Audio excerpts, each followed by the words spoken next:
Hey everyone, wanted to do a quick review video on these Crispi West River 2.0s.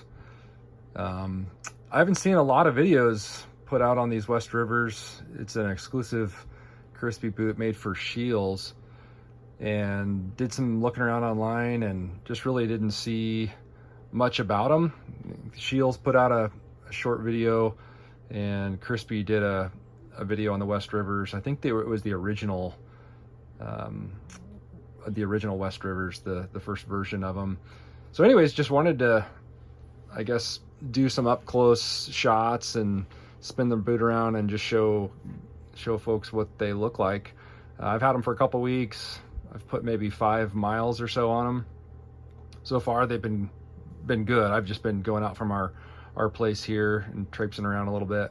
I'm located here in Oregon, in Central Oregon, so a lot of lava rock and things like that, and just getting them broke in a little bit. I've got an elk hunt coming up next week, so we'll be out traipsing around and should get into some snow and rain and different things like that. So what I'll do is do a check-in after the hunt and let you guys know how they did and kind of what the takeaway was. This is my first set of Crispis or any higher end boot like this. I did a fair bit of research on the Crispis and Kinetrex, the Hoffmans, several others. There's a whole slew of them out there that all seem like pretty good boots. But I was like most folks, I was a Danner guy for a long time, and just was looking for something a little different. My last set of Danners I've had for years, and the Gore-Tex lining on that boot wore out after a couple seasons, and so was just ready to try something a little different. So I was debating between the guides and the West Rivers, and just there's a couple others that Crispi makes once I narrowed it down to Crispi. But the main driver on this, Scheels sells these for $350 right now. It's it's November 2021 at the moment, so $350 compared to the guides. So you're saving 100 and whatever, $30 or something like that, going for these. And so I was trying to look at the distinguishable differences. The 2.0s on these West Rivers have a rubber rand on there. I think the original one had a leather rand that was triple stitched, and it looks like they moved away from that for the 2.0s. But the Vibram soles are the same, I believe.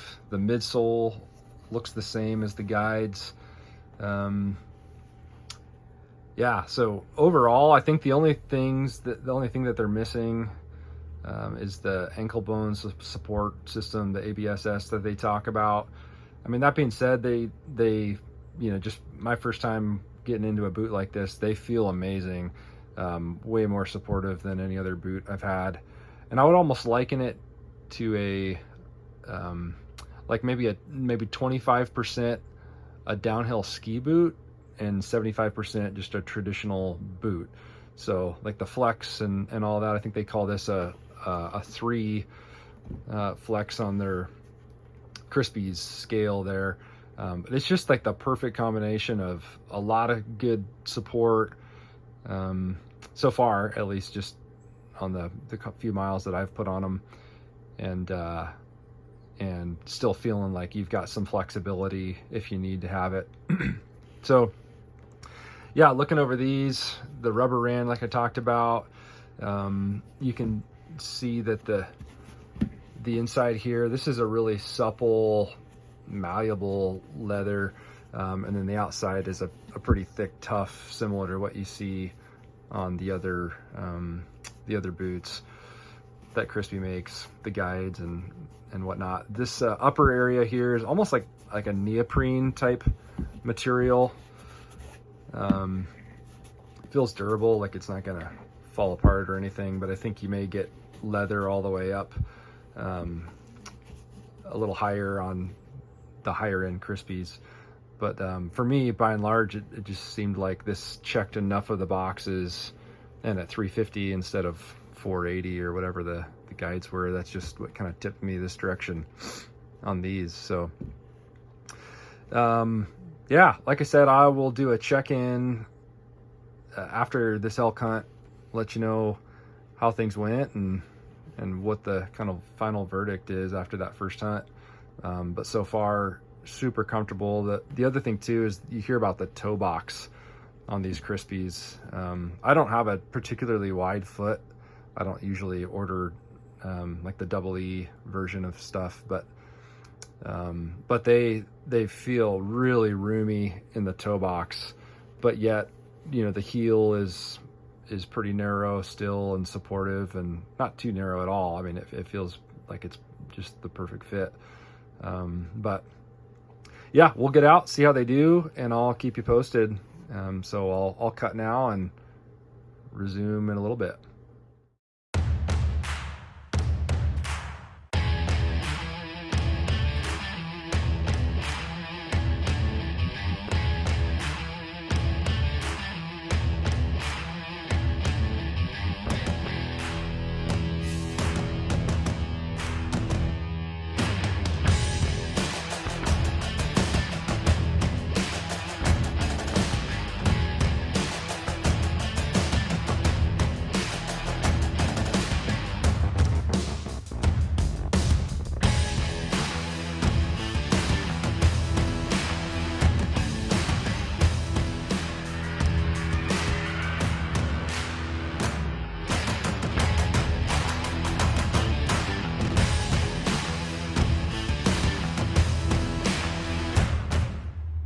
All right, it's been about a week, a couple elk down this year, so success. Wanted to do a little overview of these Crispies and how they did. So overall, I would rate it like a 9 out of 10. It was amazing. They definitely loosened up. We were averaging about 8 miles a day, a little more, a little less, depending on the day, but I definitely noticed that they loosened up. The flex seemed to be less like that ski boot feel that I was talking about, and more just like a regular boot, but extremely supportive.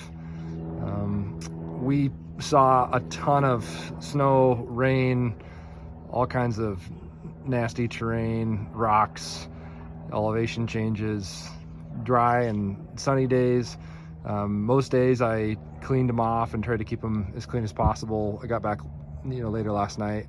And this is just mud and whatnot left over from packing out. But yeah, overall, they're an amazing boot. I mean, there was another guy there that had a new set of Crispies. They're the other version that Crispi makes with 400 grams of insulation. And I think they're like the Crispi Legends or something. I need to look them up. But he too had just great reviews on the boots, and he bought them, I think, just a few weeks before the season. So yeah, overall, really no complaints at all. Super warm, lots of snow and stuff like that. A few days, I think we had, you know, 3-4 inches fresh snow. We were temperature ranges anywhere from 19 degrees up to the high 40s, and this weight of insulation was perfect for me for that. Sitting still, you know, we might sit in just glass an area for 3-4 hours, and it did totally fine. The only thing I noticed is the leather did start to take on some water about halfway through, maybe 3 days in, and I had treated them with that Crispi cream, the water repellent treatment, before I left, and so I cleaned them off, and I did that again one evening once they were dried out the following day, and then they were good. They repelled water really well, and then at the end, the last day when we were packing out, it was starting to take on some water again. So with heavy use, getting them wet, getting them dry, back and forth, it seems like, yeah, 2-3 days you got to reapply that stuff if you're really in it. I never got any water on my feet or anything. The Gore-Tex liner on there definitely kept my feet dry. I just wanted to keep the water out of the leather. So anyways, yeah, that's the only thing I noticed with these boots. And the other guy I was with that had the Crispies had the same issue. He was doing the same thing. So anyways, yeah, this is what we've got. So definitely would recommend them.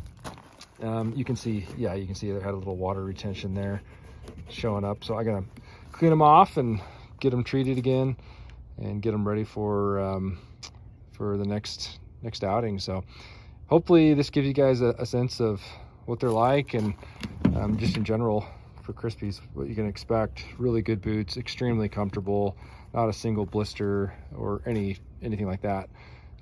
So basically just comfortable out of the box. You know, I was 5-10 miles before the season is all I had in them, and they were great. So yeah, let me know if you have any questions. Thanks.